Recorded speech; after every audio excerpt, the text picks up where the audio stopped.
We are following the details of a triple shooting out of the West End. Here's what we know right now. Police are now saying that 3 people died in a shooting this afternoon in the West End on the corner of Abernathy and Evans Street. They were ages 17, 20, and 38. The names of these victims have not been released. Right now, a suspect is not in custody.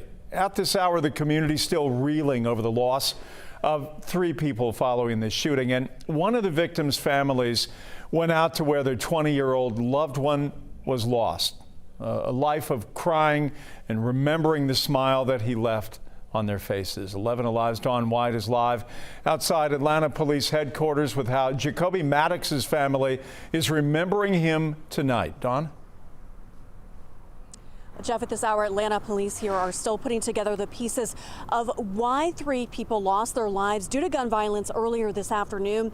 And tonight, that question of why is also weighing heavily on the hearts of Jacoby Maddox's family.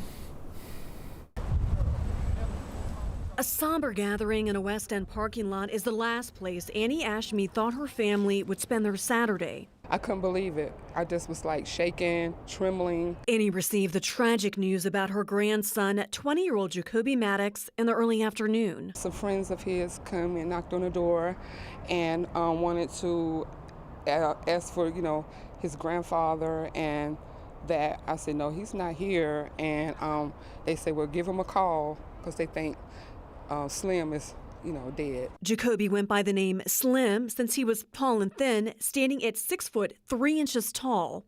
And he said Jacoby's heart was just as big as his stature. It's very seldom that your grandkids tell you they love you every day, and all day.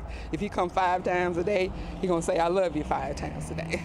So I'm gonna miss that. The family adopted Jacoby and his brother from the foster care system at 4 and 6 years old. He has a son, he'll be 2 in January, and he was a real nice guy, family oriented. Jacoby's grandfather, John Bell, has a message for other young people as the family comes to terms with their unimaginable loss. I just want to ask everybody to put the guns up, stop the fight, stop the violence, please. Please stop the violence. Just remember him and keep him, keep his family, his prayers, and especially his son. His son's gonna grow up without him. It's another child that's growing up without their father, and it's just so sad. The names of the 2 other victims have not yet been released, and Jacoby's family tells me that he had bright plans for his future, and that included going to school to work in IT. Jeff? Dawn White on the West End. Terrible story. Great tragedy.